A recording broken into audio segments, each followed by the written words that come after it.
Kan chun mga tling Kan Thlacam Tling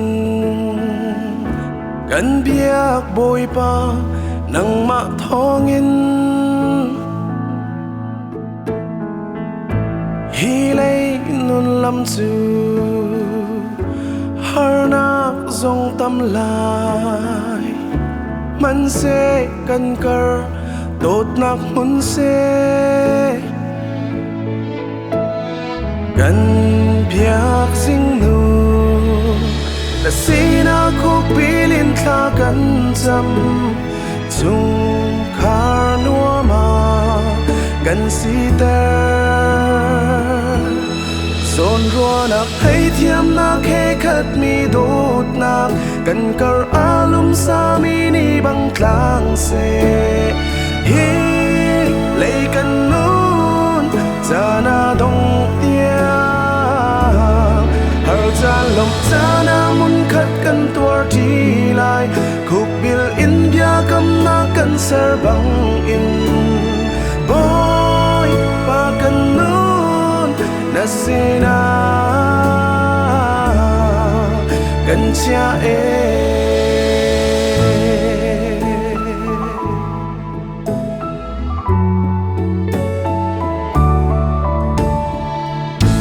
Thơ chua bông mal ra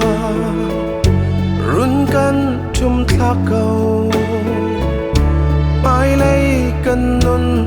Làm thuần chung nga Gấp ni cha dông nga Thơ chua Portule Đốt nạc ngày tu Cần si tên Kan biak sing nu Na sina khúc bilin tha kan cham Chung khar nua ma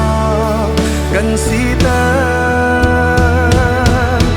Zon rua nak hay thiam nak he khat mi đốt nak Kan kar alum sa mi ni bang tlang se Hi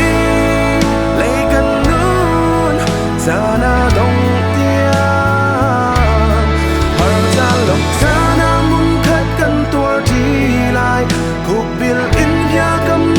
Sar bang in boy pa kan nun na sina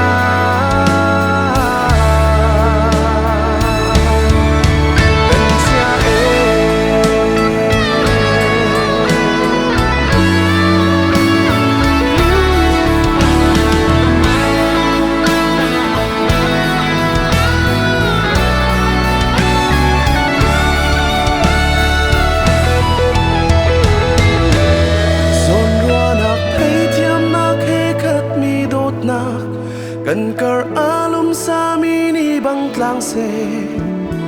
Hi lấy kan nun cha na dong